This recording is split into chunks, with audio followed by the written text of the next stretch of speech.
Não no sentido de que Deus depende da nossa ajuda, mas porque Deus nos deu o privilégio de sermos participantes da sua obra.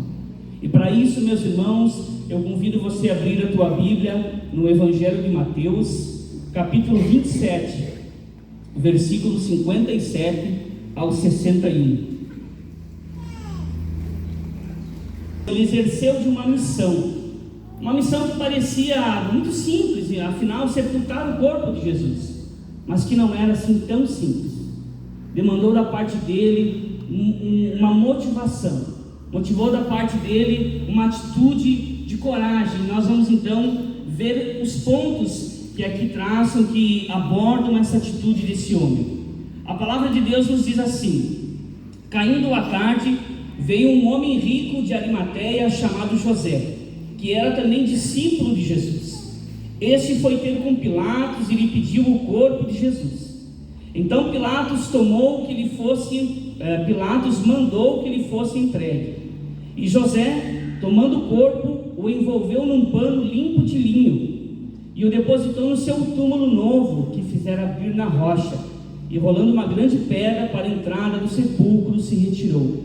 Achavam-se ali sentadas em frente da sepultura Maria Madalena e a outra Maria. Meus irmãos, o que é que motivou José de Arimateia tomar dessa atitude e sepultar o corpo de Jesus? José de Arimateia levou o de Jesus.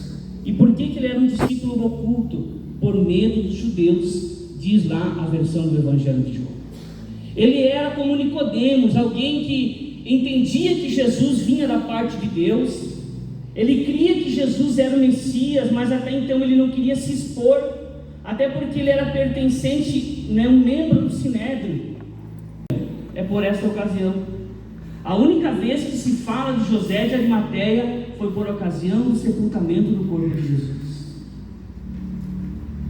Por que foi José de Arimateia que fez isso?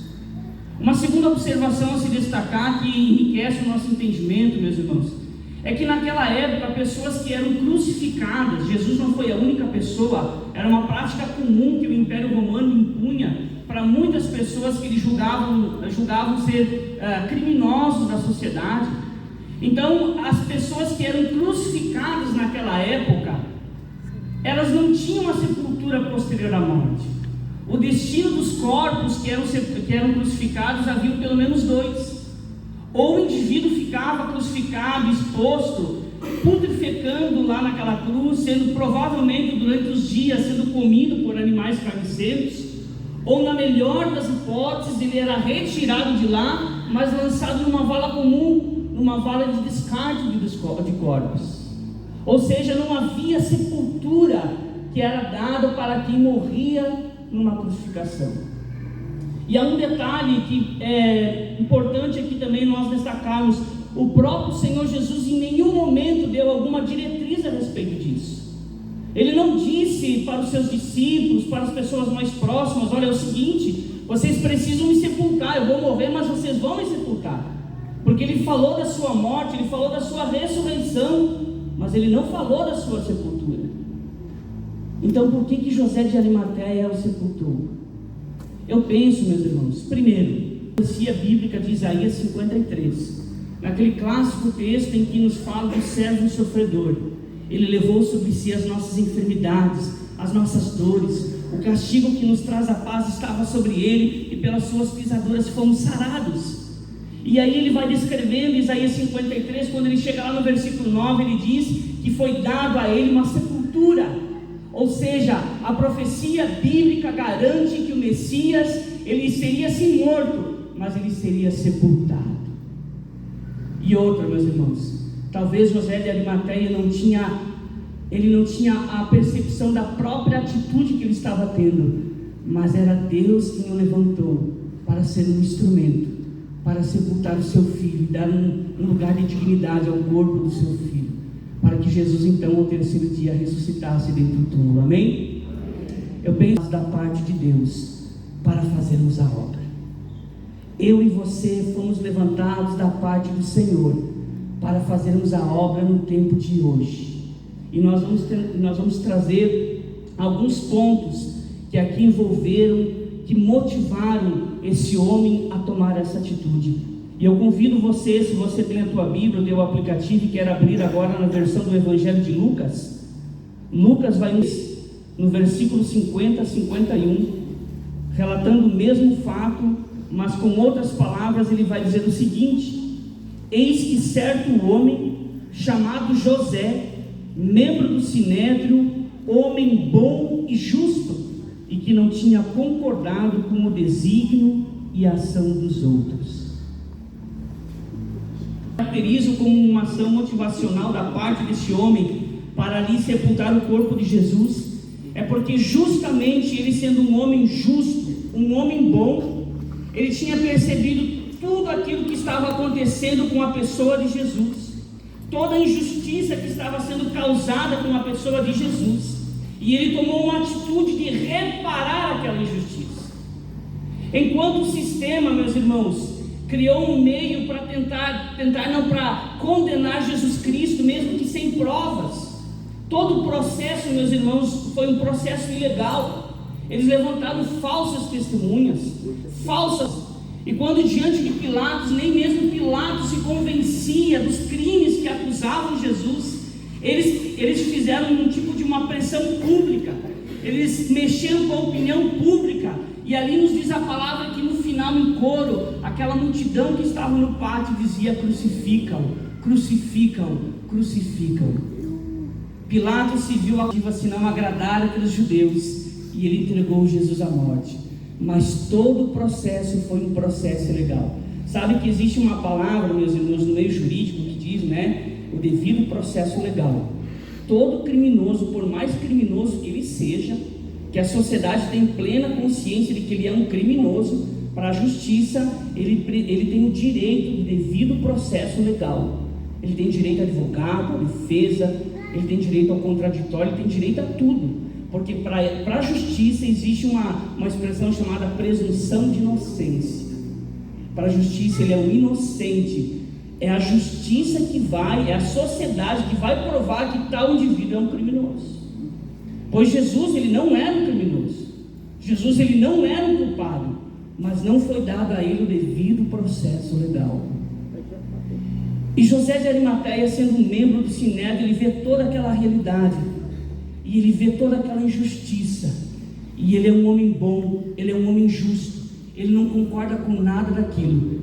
E ele vai tomar uma atitude para reparar a injustiça que foi feita com Jesus. Ela nos coloca como homens e mulheres que somos justos, não na nossa própria justiça, mas justificados em Cristo. Amém? Nós carregamos conosco os valores de Cristo. E justamente porque somos agentes de Deus nessa sociedade que nos diz a palavra de Deus, nesse mundo que jaz no maligno, nesse mundo, meus irmãos, onde o Deus desse século é Satanás, e ele tem levado destruição, tem levado ruína para a vida de muitas pessoas, para a vida de muitos lares. E quando nós vemos essa injustiça, a semelhança do que agiu José, nós precisamos também agir, porque nós temos os valores de justiça dentro de nós. E nós não podemos nos ficar acomodados. E nós precisamos, como eu disse de manhã, nós não vamos mudar o sistema. Eu e você não vamos mudar o mundo, mas nós podemos salvar pessoas deste mundo, desse sistema que destrói, desse sistema que leva famílias à ruína, casamentos à ruína. Sabe por quê? Porque eu e você conhecemos aquele que é a verdade, aquele que restaura, aquele que liberta, aquele que transforma, porque ele fez isso na tua vida, ele fez isso na minha vida, ele fez isso na nossa vida, irmãos.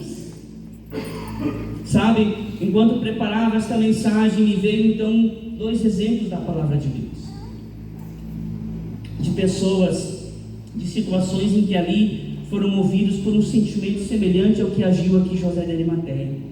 O primeiro deles, eu vou pedir para que seja colocado aqui Atos 17 e 16, que fala de uma atitude, enquanto Paulo os esperava Silas e mais um irmão que eu não lembro, ele esperava em Atenas e o seu espírito se revoltava em face da idolatria dominante na cidade. Algumas expressões dizem que o espírito de Paulo se revoltou perante a idolatria reinante na cidade de Atenas. Ele estava ali. Paulo, eu acho interessante porque Paulo, ele não era desconhecido do mundo pagão, ele transitava neste mundo, ele transitava no mundo da época, ele conhecia a realidade fora dos territórios de Israel, ele sabia o que era o paganismo, a idolatria. Ele já estivera em outras cidades, mas dá a entender que parece que Atenas se destacava na sua idolatria. O tamanho, a quantidade de ídolos que reinava naquela cidade mexeu com o espírito de Paulo, e ele se revoltou com aquela idolatria, e ele tomou uma atitude. A atitude de Paulo sempre era, quando ele ia de cidade em cidade, ele procurava os judeus daquela cidade, ele procurava a sinagoga daquela cidade, e ali ele pediu direito à palavra. Então, tendo esse direito, ele expunha o evangelho. Mas em Atenas ele não faz isso.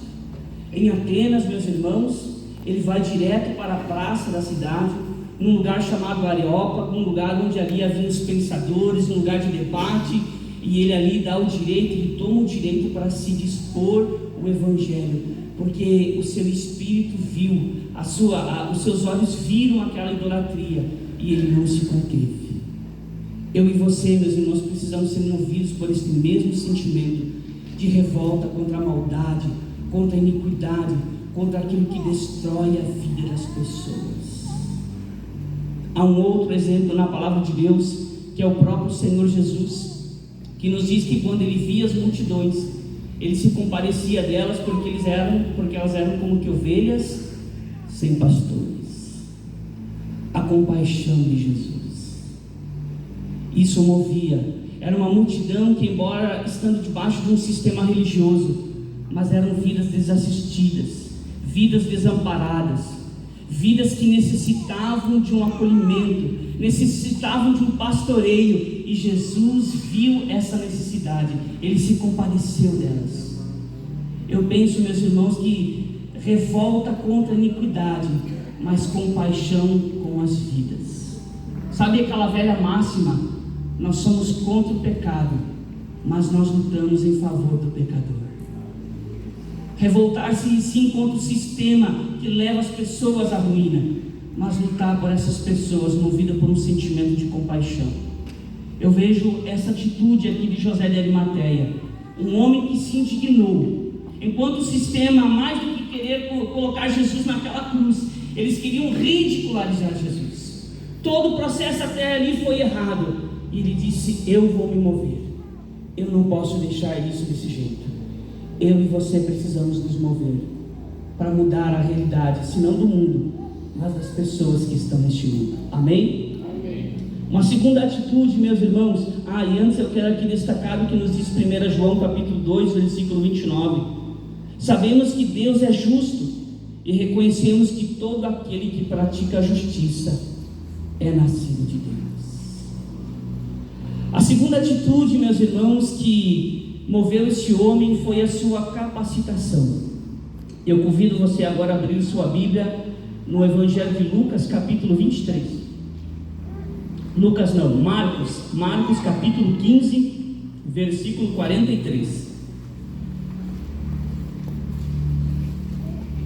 Lucas 15, 43, a palavra de Deus nos diz assim, referindo-se a esse episódio: veio José de Arimateia, ilustre membro do Sinédrio. Aqui é uma outra informação a respeito dele. O Evangelho de Mateus que nós lemos refere-se a José de Arimateia como um homem rico. Agora, quando Marcos e o Evangelho de Lucas vão se referir a ele, dizem que ele era um ilustre membro do Sinédrio, um homem rico e membro do Sinédrio. O que era o Sinédrio, meus irmãos? O Sinédrio era um tipo de uma corte judaica, tipo de um fórum judaico, distância menor. Eles tinham, por autorização do Império Romano, decidir causas pequenas ou menores. Causas maiores, eles obrigatoriamente tinham que levar até as autoridades romanas. Por isso que, por exemplo, eles não tiveram o poder de dar a sentença de morte para Jesus. Eles tiveram que levar até Pilatos. Eles por si próprios não podiam.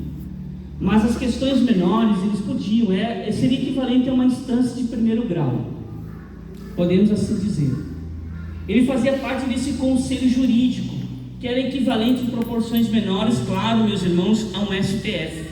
Ele era um membro do STF judaico. Ou seja, ele era uma figura de destaque naquela sociedade. E ele era um homem rico. E eu acho interessante, meus irmãos, porque justamente essa sua capacitação natural, podemos assim dizer, terrena, ele usou para poder fazer essa missão de sepultar o corpo de Jesus. Sabe por quê, meus irmãos?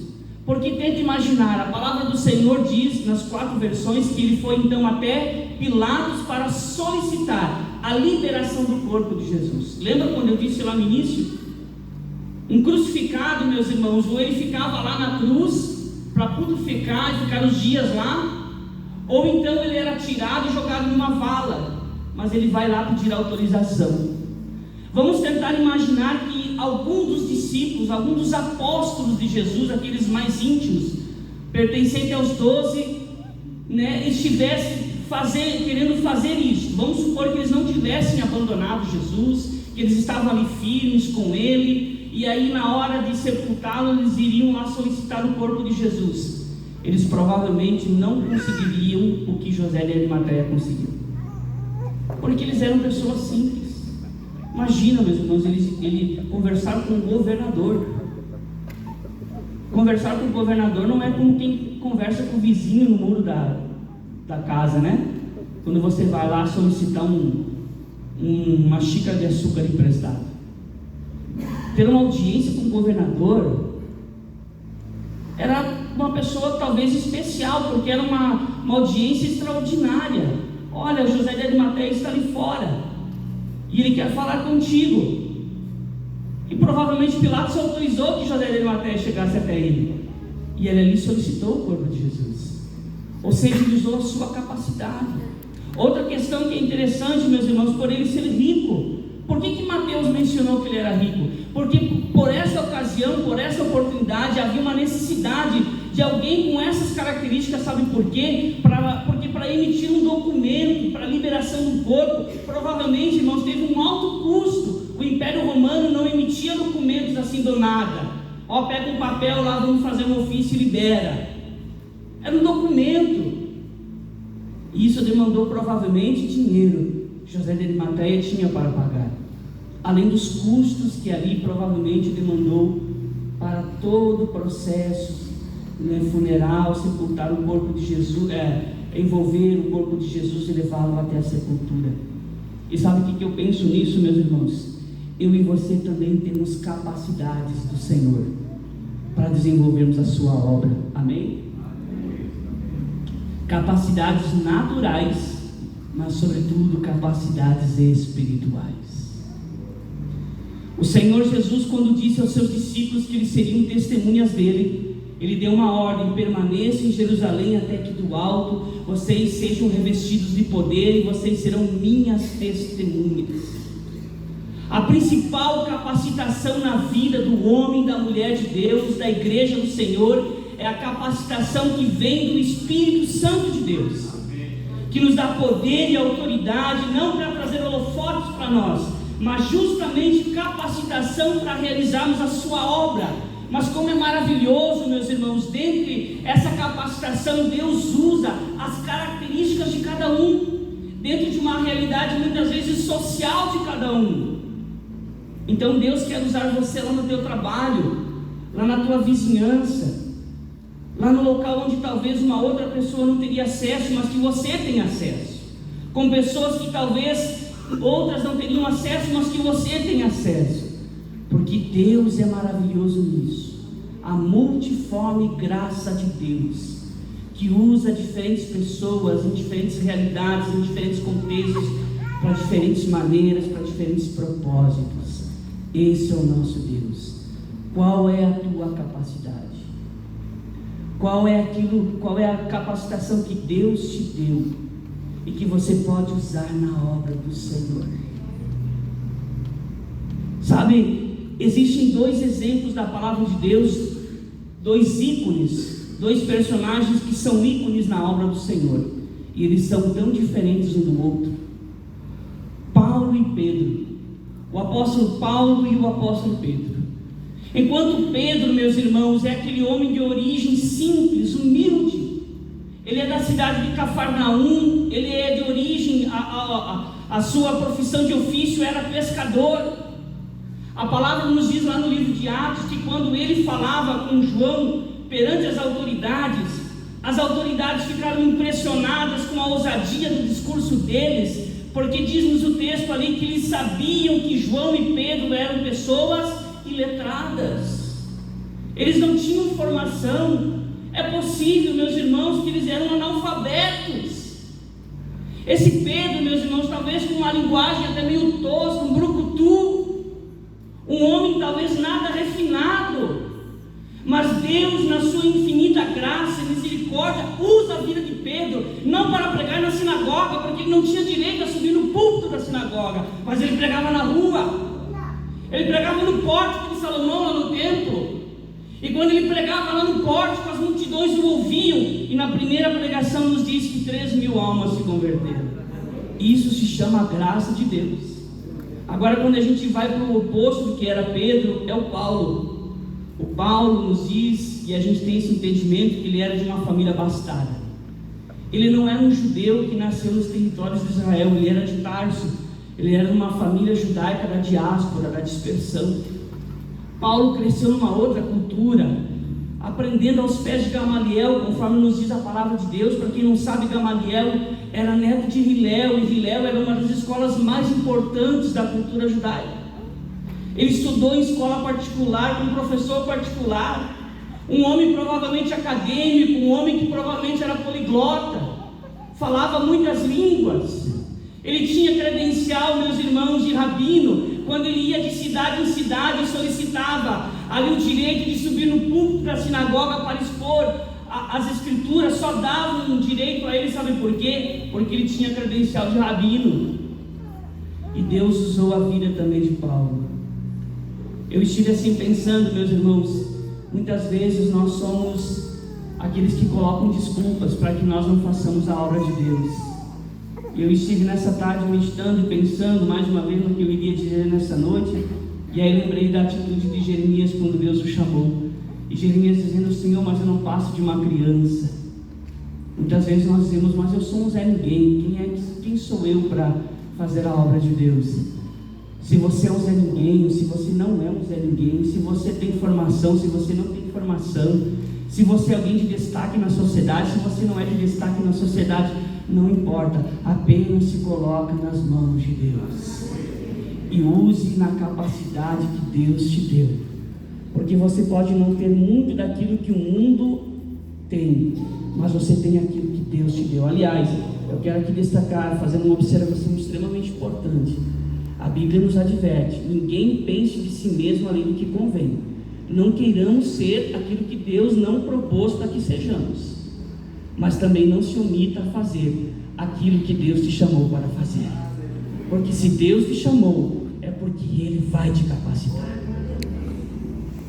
A terceira atitude, meus irmãos, é o que nós vemos, e aí continuando na versão de Marcos, capítulo 15, versículo 43, Marcos diz que então ele, sendo ilustre membro do Sinédrio, mas na sequência ele nos dá uma outra informação de José, que esperava o reino de Deus. Todos os judeus daquela época esperavam o reino de Deus. Era, meus irmãos, algo comum de quase toda a nação. Todo judeu esperava o reino de Deus. Os discípulos de Jesus esperavam o reino de Deus. E os discípulos de Jesus, eles criam que Jesus era o Messias que viria para restaurar Israel e estabelecer o reino de Deus.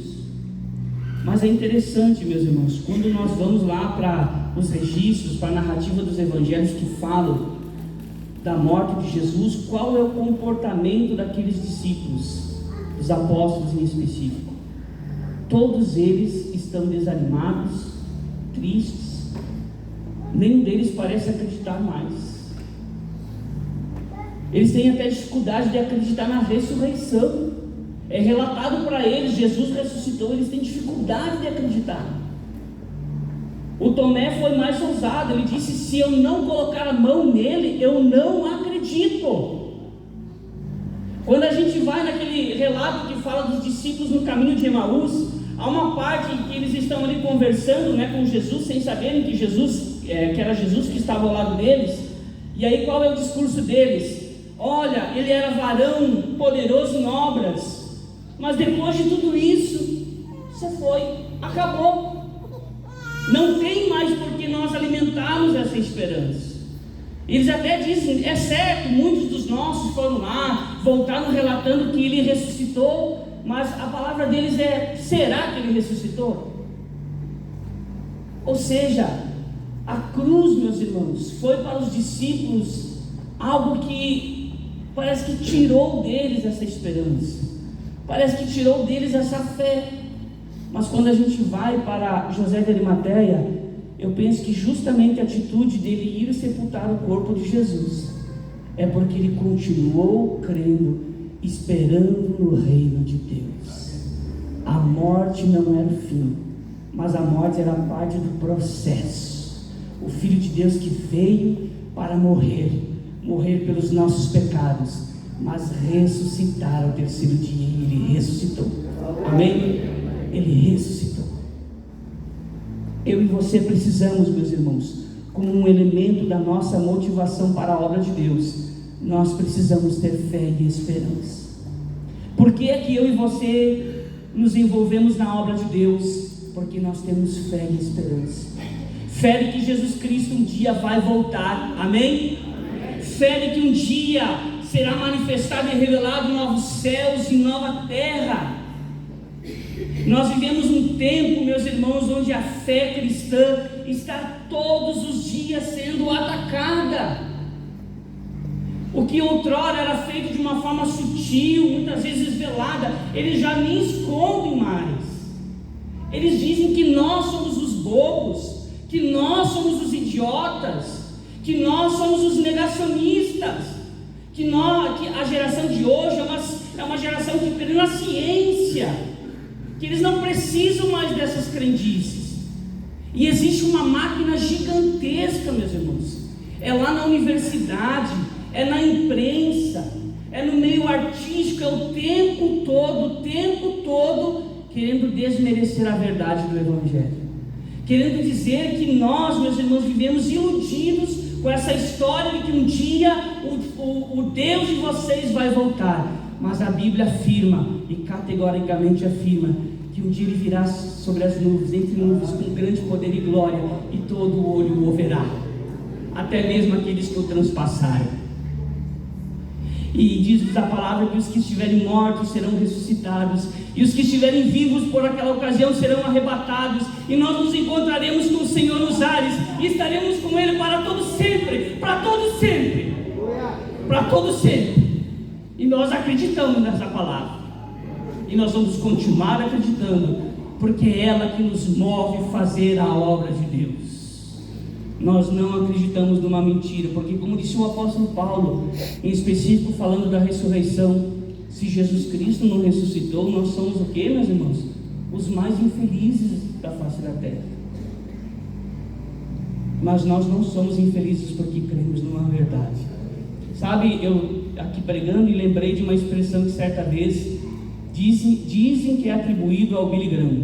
O Billy Graham, ele disse assim: dizem que o grande peixe engoliu Jonas, e eu acredito.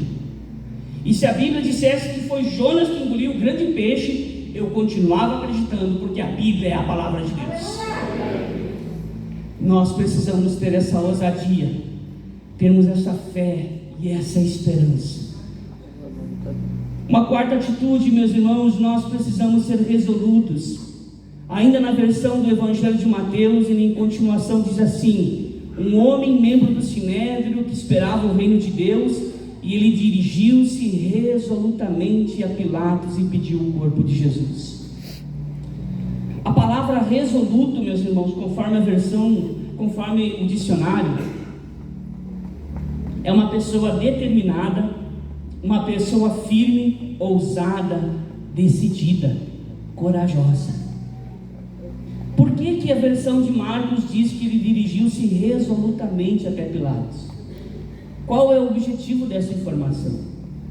Por que José de Arimateia, pegando então esses outros significados, ele precisou dessa determinação, dessa ousadia, dessa coragem?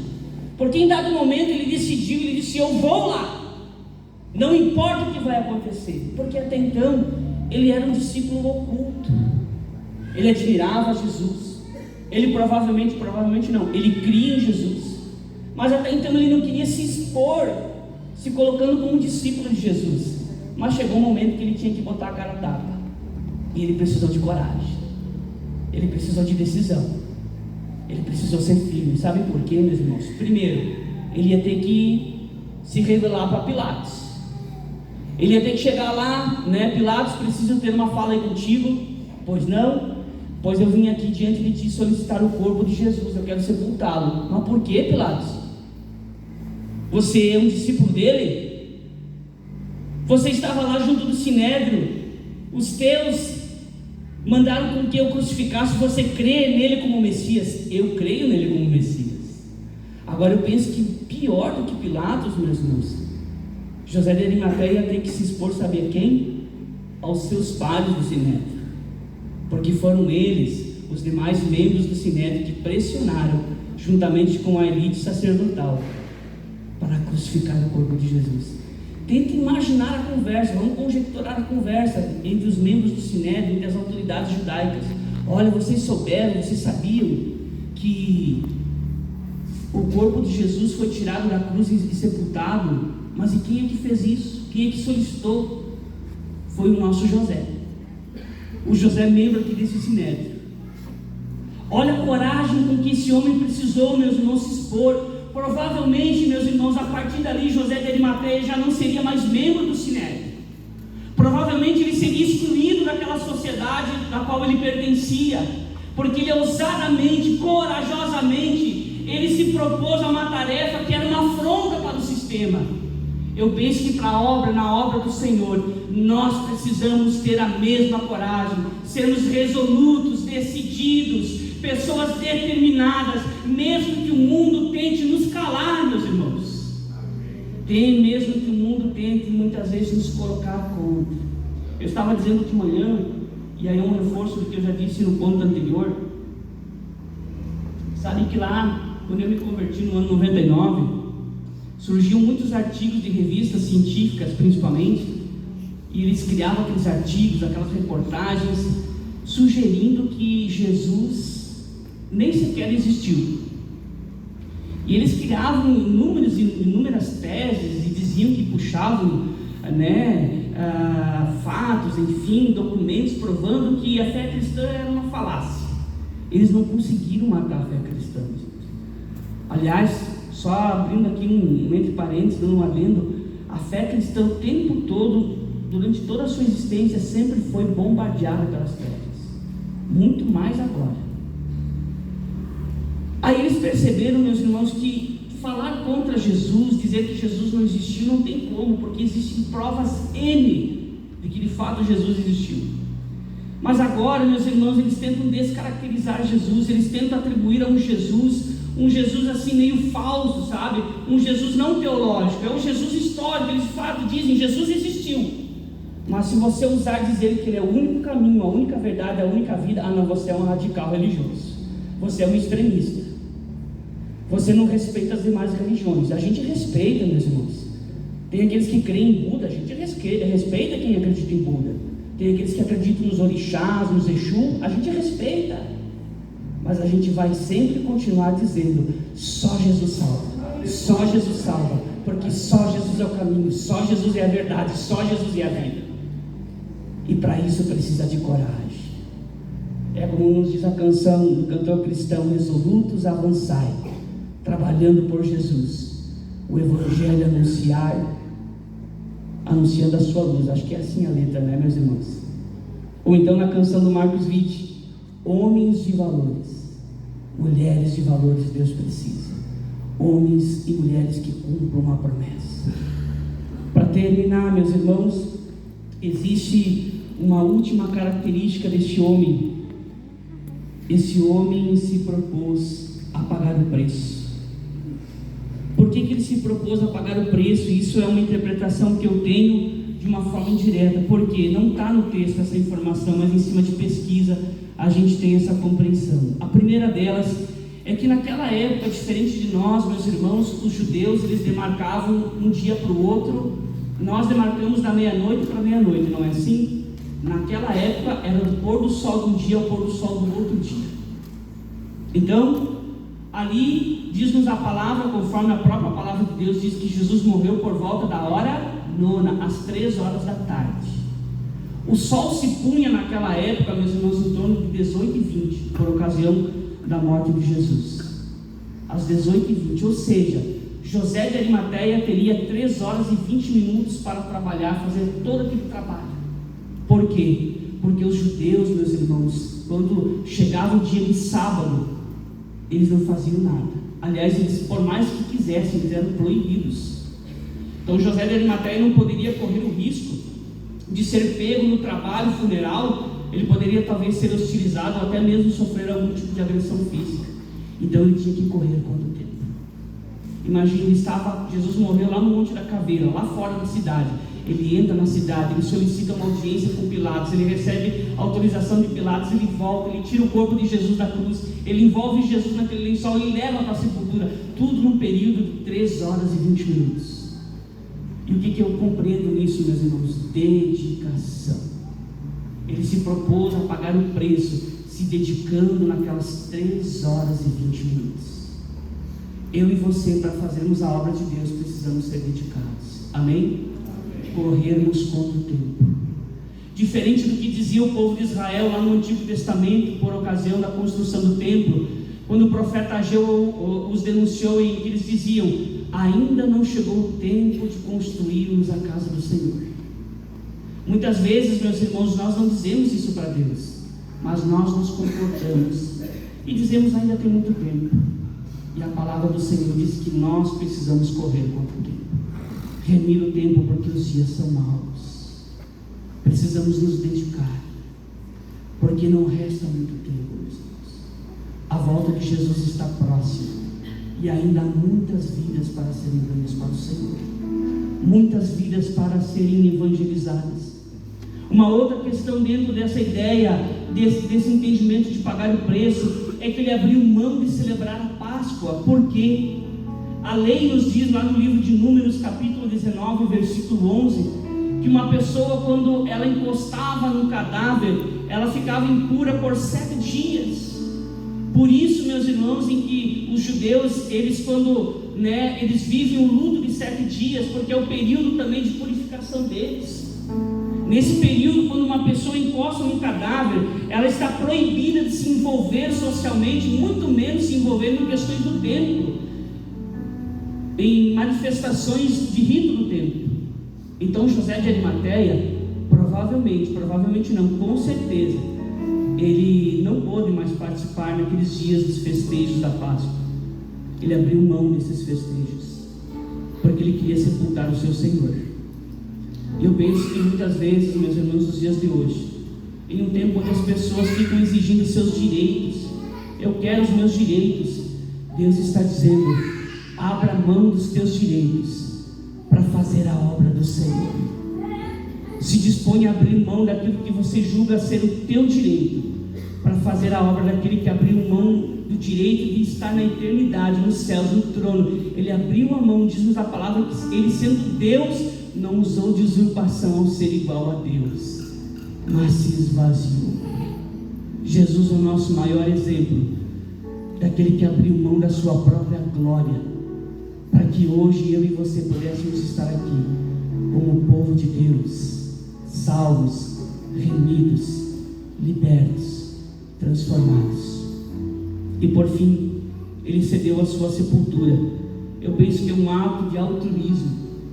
Ele poderia muito bem ter dito: eu não vou ceder minha sepultura, eu comprei ela, foi caríssima, eu já estou me dando no trabalho de tirar o corpo de Jesus daquela cruz. Mas ele deu a sua sepultura para Jesus.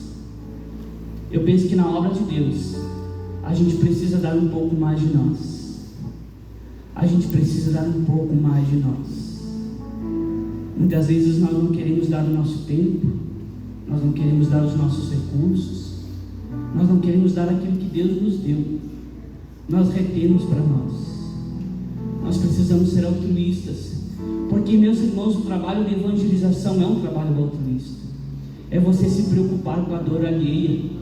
É você conhecer a realidade de pessoas que ainda não conhecem Jesus. E você dizer, assim como Jesus salvou a minha vida, a minha família, o meu casamento, mudou a minha história, a minha realidade, eu quero ser um instrumento de Deus para mudar a realidade de outros. Isso se chama altruísmo. É você dar um pouco de si, um pouco daquilo que Deus te deu para a obra dele. E eu te convido a você se colocar de pé neste momento.